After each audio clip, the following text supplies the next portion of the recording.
எங்கிருந்து வருது, எந்த ரூட்ல வருது, எந்த டோர்ல இருந்து வரலாம் தெரியாது. டக்குன்னு பார்த்தா ஒரு நல்லது நடக்கும். எங்களுக்கே ஷாக்கிங்கா இருக்கும், என்னடா ஸ்பெஷல் ஐட்டமா இருக்கு அப்படின்ற மாதிரி தான் இருக்கும்.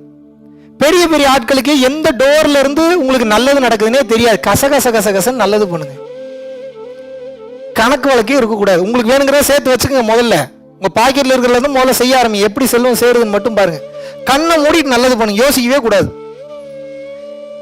உங்களோட மனம் ஃபுல்லா நல்லது பண்ணணும். தூக்கத்துல கூட இதவே மந்திரமா சொல்லுங்க. கருணையின் அடிப்படையில் இருக்கணும், கருணையின் அடிப்படையில் இருக்கணும், கருணையின் அடிப்படையில் இருக்கணும். சரிங்க தம்பி, நான் கருணையின் அடிப்படையில் இருக்கேன். சில பேர் என்னை முட்டா பையன் நினைக்கிறானே, வேற வழி இல்லை. இந்த உலகத்துல இதயம் சொல்வதை கேட்டு நடப்பனுக்கு பேர் முட்டாள் தான். இறைவனுக்கு நீங்க மிகப்பெரிய கோடீஸ்வரன். கருணையின் அடிப்படையில் இருந்தீங்கன்னா மேல மலர் தூவி வரவேற்பாங்க உங்களை. வாடா வாடா, யாரு வராத பாடுறா, அத்தனை பேத்துக்கு சோறு போட்டவன் இன்னொருத்தன் நல்லா இருக்கும் நினைச்சவன் வரான்டா. இப்படிப்பட்ட ஒரு ஆத்மா தான்டா எதிர்பார்த்தோம். வாடி தங்கம், வாடி செல்லம் கட்டி அணைச்சு முத்த மட்டும் உங்களை கூட்டு போவாங்க மேல. இந்த லூசு கிட்ட மாட்டிட்டு முடிக்கிறதா நீங்க பணத்தை சேர்த்து வச்சுக்கிட்டு? சொல்லுங்க, நீங்க கொஞ்சம் யோசிங்க. எங்களுக்கெல்லாம் இப்ப எப்படி இருக்கும் பாருங்க கருணை. எல்லாரும் எனக்கு இவ்வளவு தூரம் நான் பேசுறேன்ல, சில பேர் இந்த உண்மையெல்லாம் தெரிஞ்சுக்கிட்டு கூட எனக்கு உட்காந்து கிளாஸ் எடுக்கிறது வந்து உட்காந்து, தம்பி இப்படிலாம் இருந்தீங்கன்னா ஏமாத்தி போடுவாங்க தம்பி, சப்பு சப்பு நாளப்பா அவ்வளோ கோவம் வரும் எனக்கு. என்ன பண்றது, நம்ம அடிக்க முடியுமா? இந்த உயிரையும் திருத்தி ஆகணுமே.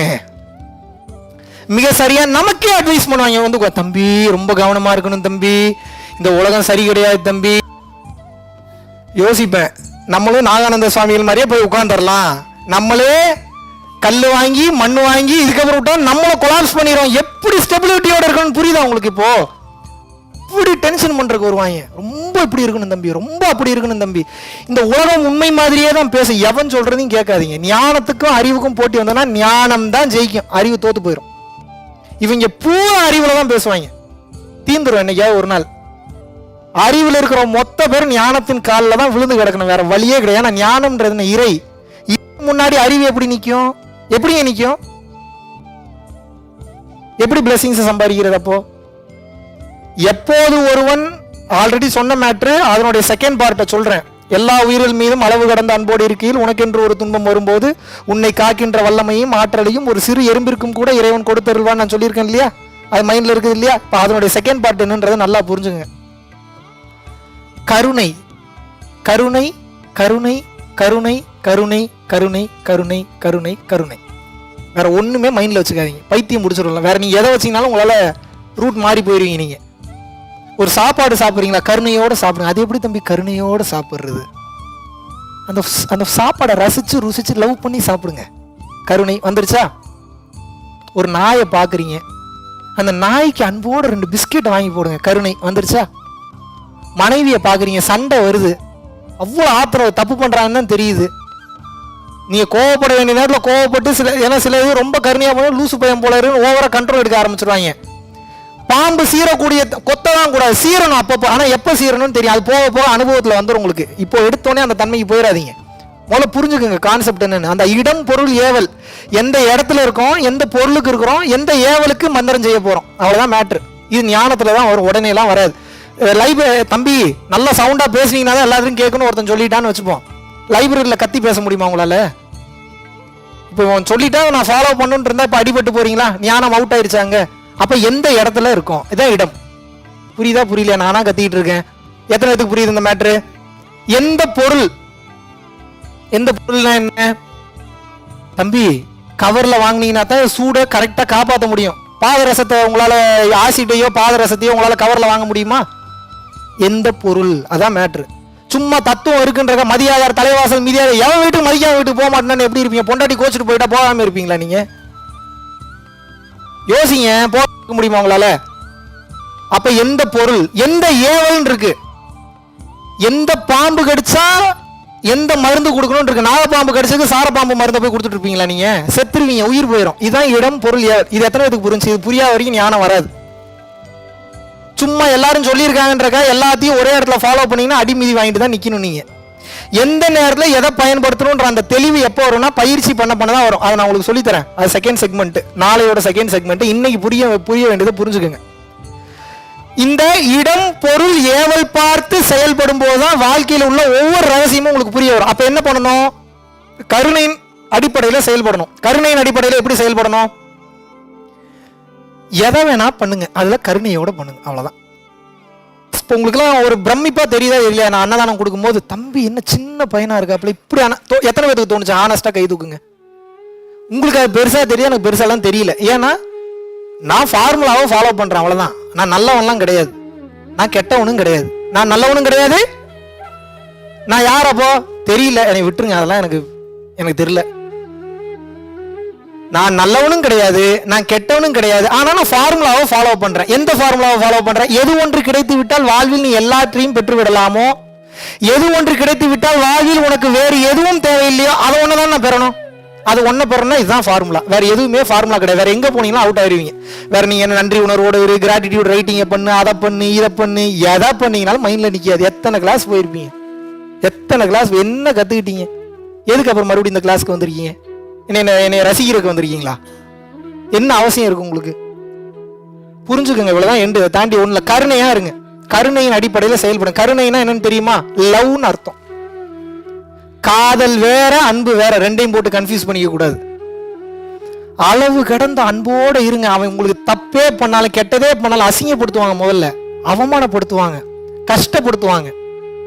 பழகிக்கங்க. சகிப்புத்தன்மை வராத வரைக்கும் இறைவன் உங்க பக்கத்துல வரவே மாட்டார்.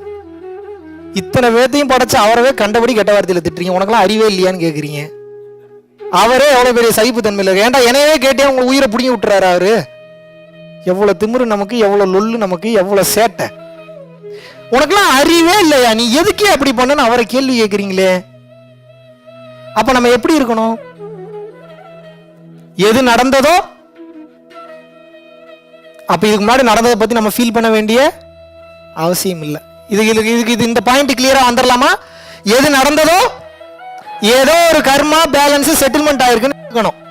எது நடந்து கொண்டிருக்கிறதோ, இப்ப கிளாஸ் அட்டன் பண்றது, கரண்ட் போனது, லைட் போனது, ஏசி போனது, எல்லாமே மிகச்சரியாக நடந்து கொண்டிருக்கிறது.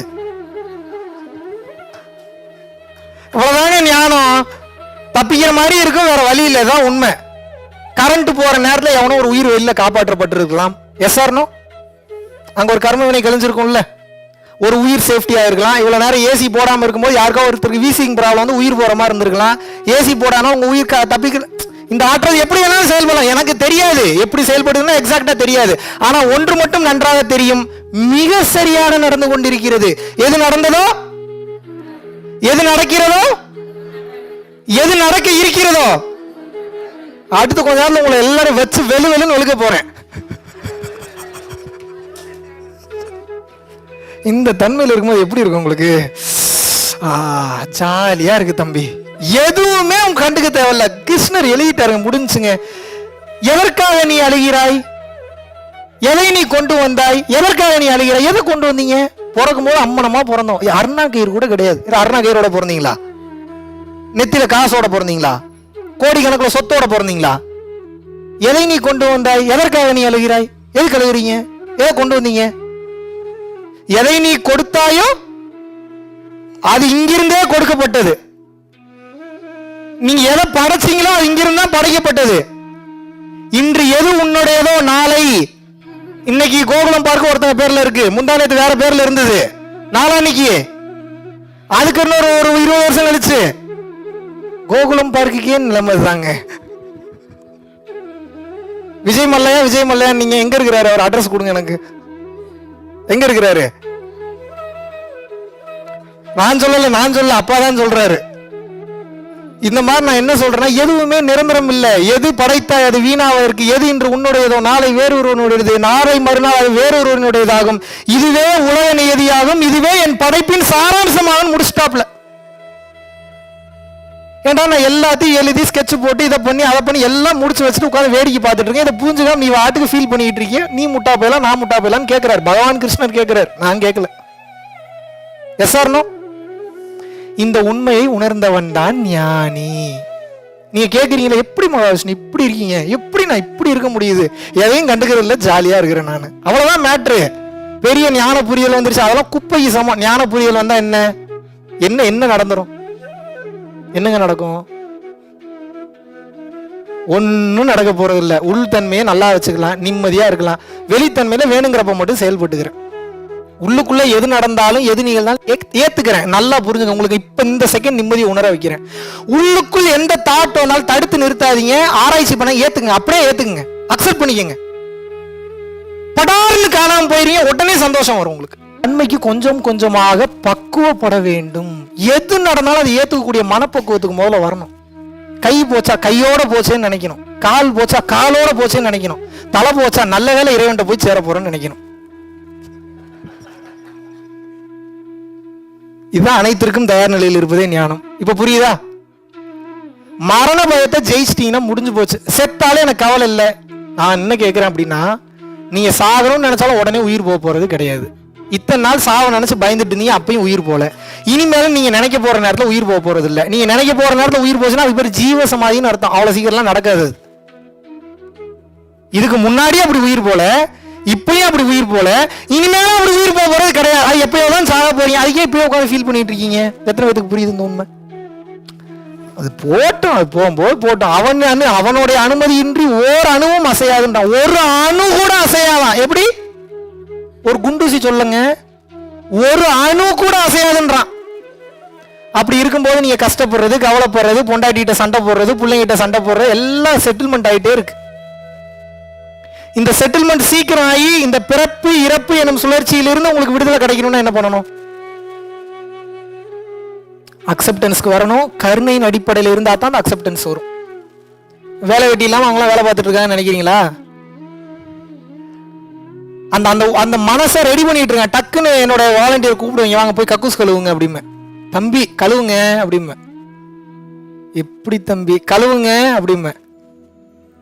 அவங்க யோசிச்சாங்கன்னா கொடுங்க, அதை நான் கழுவ ஆரம்பிச்சிருவேன். இப்ப எப்படி இருக்கு அவங்களுக்கு? கொடுங்க தம்பி, நானே கழுவிடுறேன் தம்பி. சொல்வதற்கு என்ன தயார்படுத்திட்டாங்க. நான் செய்யறதுக்கு தயார் நிலையில இருக்கேன். எனக்கு பிரச்சனையே கிடையாது. இப்ப நான் என்ன பண்ண, அடுத்தவனை ரெடி பண்ணும். நீ கழுவி பாருங்க. நீங்க உங்க வீட்டு பாத்ரூம்ல, பக்கத்து வீட்டு பாத்ரூம் போய் கழுவுங்க. நீங்க கழுவ முடியுமா உங்களால? உள்ள போகும்போதே கை வலிக்கும். எப்படி நான் கழுவுறது, என்ன பண்றது, ஏது பண்றது? ஏன்? எது தடுக்குது? ஆட்டிடியூடு, அகங்காரம் தடுக்குது. இவன் வீட்டு பாத்ரூம்லாம் நான் போய் கழுவணுமா?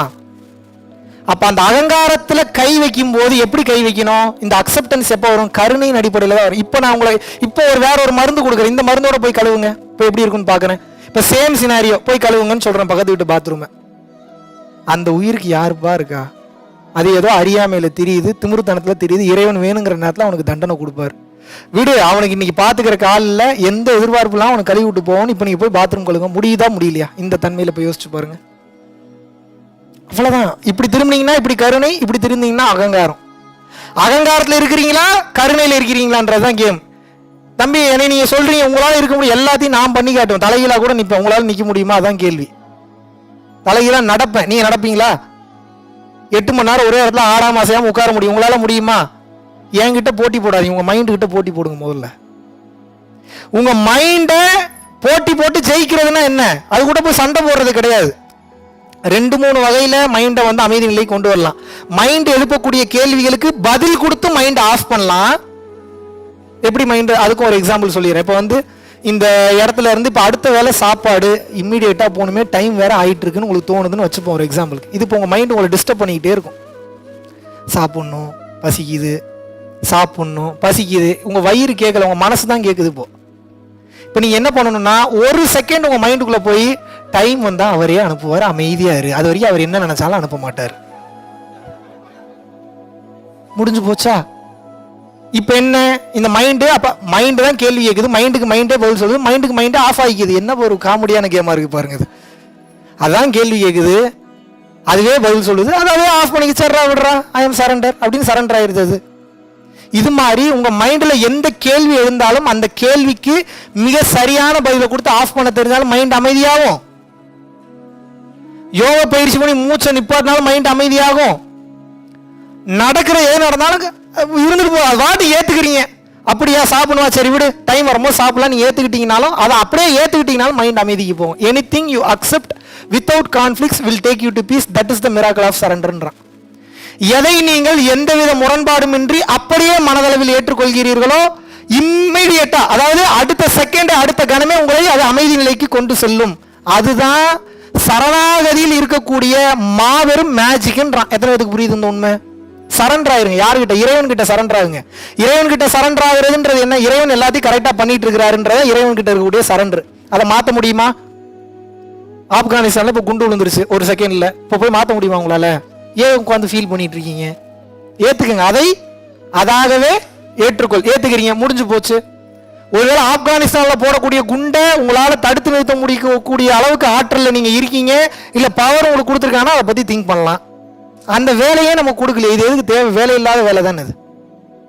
அப்ப மனசளவுல ஏத்துக்கிறீங்க, மனசளவுல எல்லாத்தையும் ஏத்துக்கங்க, உடல் அளவுல மட்டும் ஆப்ஷன்ஸை ரெடி பண்ணிக்கங்க. எப்படி இது? இதுக்கு ஒரு வீடியோ கூட ரீசெண்டா போட்டுருந்தா பார்த்துருந்தீங்கன்னா தெரியும். பார்க்காதவங்களுக்கு கிளியரா சொல்றேன். டிவி உட்காந்து பார்த்துக்கிட்டே இருக்கீங்க, வெடிக்குது டிவி, படார்னு இடி இடிச்சு. இடி இடிச்சு வெடிச்சோன்னு என்ன பண்றீங்க? மனசுல அப்படியே ஏத்துக்குங்க ஃபர்ஸ்ட். நீங்க என்னதான் நீங்க 1 லட்சம் ரூபாய்க்கு டிவி வாங்கினாலும் வெடிச்ச டிவி வெடிச்சது தான். அது இஎம்ஐல இருந்தாலும் வெடிச்ச டிவி வெடிச்சது தான்.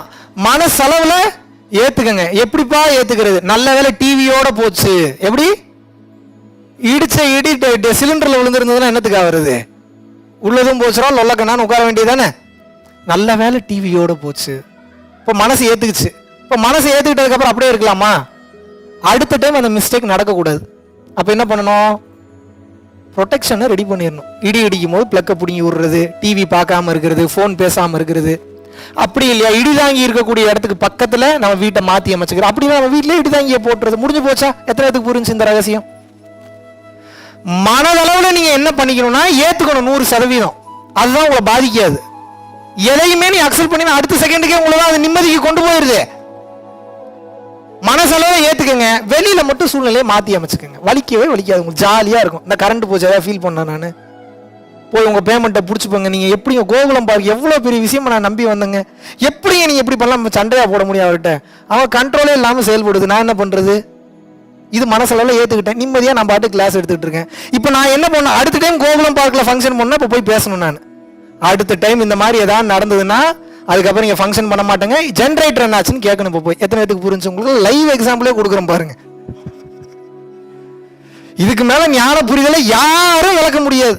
தயவு செஞ்சு புரிஞ்சுக்கங்க. மனதளவில் ஏத்துக்கங்க, உடல் அளவுல ஆப்ஷன்ஸை ரெடி பண்ணிக்கங்க. எப்ப தெரியுமா ஒருத்தனுக்கு பிரச்சனை வந்துகிட்டே இருக்கும்? எவன் ஒருவன் அந்த பிரச்சனையிலிருந்து மிக சரியான பாடத்தை கற்றுக்கொள்ளவில்லையோ அப்பதான் அவனுக்கு அந்த பிரச்சனை திருப்பி திருப்பி வந்துகிட்டே இருக்கும். எத்தனை பேருக்கு புரிஞ்சு? எப்போ அந்த பிரச்சனைக்கு சொல்யூஷன் அவன் கண்டுபிடிச்சிட்டானோ அந்த சொல்யூஷனை பண்ணிட்டா எப்படி அடுத்த டைம் அதே பிரச்சனை வரும்? தவறு செய்வது பிரச்சனை இல்லை, அதே தப்ப திருப்பி திருப்பி செய்யறதுதான் பிரச்சனை. எத்தனை பேருக்கு புரிஞ்சு இந்த உண்மை? If you focus on the pain you will get hurt. If you focus on the lesson you will get enlightened. அவ்வளவுதான் ரகசியம். வலியிலேயே ஐயோ எனக்கு வலிக்குதுங்க, இதை பண்ணிட்டாங்க அதை பண்ணிட்டாங்க, முட்டா போய் என்ன அப்படி திங்க் பண்ணிட்டு இருப்பான். அந்த வலி ஏன் வந்தது, எதுக்கு வந்தது, எதனால வந்து ஆராய்ச்சி பண்ணி அதுக்கு ஆராய்ச்சி பண்ணலாம், தப்பே இல்லை. இறைவன் செஞ்சுட்டாரு, ஏன் செஞ்சாரு அப்படின்ற ஒரு சின்ன ஒரு கிளாரிட்டிக்கு போய் அதுக்கு ஒரு சொல்யூஷனை கொடுத்து அடுத்து அதை ஏத்துக்கிட்டீங்கன்னு வைங்க, அடுத்து அந்த பிரச்சனையே வராது. ஏன்? நீங்க தான் சொல்யூஷன் கையில ரெடியா பாக்கெட்லயே வச்சிருப்பீங்களே. பைப்ல இருந்து தண்ணி ஓவர்ஃப்ளோ ஆகுதுன்னு தெரிஞ்சதுன்னா அடுத்த டைம் ஓவர்ஃப்ளோ ஆகாம இருக்கிறதுக்கு நான் என்ன பண்ணணுமோ அதை பண்ணணுமா பண்ணக்கூடாதா? மனதளவில் ஏத்துட்டு வெளியிலையும் நான் ஏத்துக்கிட்டு உட்கார்ந்துட்டு இருக்கிறேன்னா அது மிக உயர்ந்த ஞான நிலை, துதகோர் ஞான நிலைங்க. அது உடலும் செயலற்று மனதும் செயலற்று உட்காந்துட்டீங்கன்னா முடிஞ்சு, அவ்வளவுதான். இந்த மாதிரி கிளாஸ் எல்லாம் எடுக்க முடியாது. அதுக்கப்புறம் உங்களால எங்கேயும் உட்கார இப்படியே உட்காந்துருக்க வேண்டியதான். பிரம்மம் அதுக்கு பேரு. அப்படியே ஆகாயத்தை பார்த்துக்கிட்டே இருப்பீங்க, காணாம போயிருவீங்க. காணாம போயிருவீங்கன்னா உடல் காணாம போகாது, மனம் காணாம போயிடும். அந்த மாதிரிலாம் யாராவது இருக்கீங்களா? கட்டி பிடிச்சி முத்தம் கொடுக்கணும்னு ஆசைப்படுறேன். அப்படி யாராவது இருக்கீங்களா? அப்போ கிரேட். இப்போதைக்கு உலக வாழ்க்கைக்கு நான் பேசுறேன். முதல்ல இப்படி ஆரம்பிப்போம். இப்படி ஆரம்பிச்சு போகும்போது மனம் தெளிவு பெற்றுவிடும், நிம்மதி ஆயிரும். ஏத்துக்கங்க, முதல்ல ஏத்துக்க கத்துக்குங்க. ஏத்துக்கிறதுன்றது ஒரு பெரிய ஒரு ஆர்ட். அது பெரிய கலை. அது மனசளவில் ஏத்துக்கிறதுன்றது எவ்வளவு பெரிய ஆர்ட் தெரியுமா? வீட்டுக்கு போனோடனே உடனே பெரிய பெரிய எஃபெக்ட் கொடுத்து வீட்டில் இருக்கிறவங்களாம் பயன்படுத்திடாதீங்க. கைண்ட் ரெக்வஸ்ட், எனக்கு இந்த ஞானம் வந்துருச்சு, அந்த ஞானம் வந்துருச்சு, இந்த புரிதல் வந்துருச்சு, அந்த புரிதல் வந்துருச்சு. டெக்னிக்கா டீல் பண்ணுங்க குருஜி. தயவு செய்து நாளைக்கே போய் வேற மாதிரி இதை எடுத்து போடுற எல்லாமே எனக்கு தெரிஞ்சிருச்சுன்னா ஆடாதீங்க. புண்ணியமா போகுது. கொஞ்சம் கொஞ்சமா காட்டணும் அவங்க கிட்ட. இப்ப நான் எப்படி வாழ்றேன்றதையும் சொல்லி தந்துடுறேன். அது போய்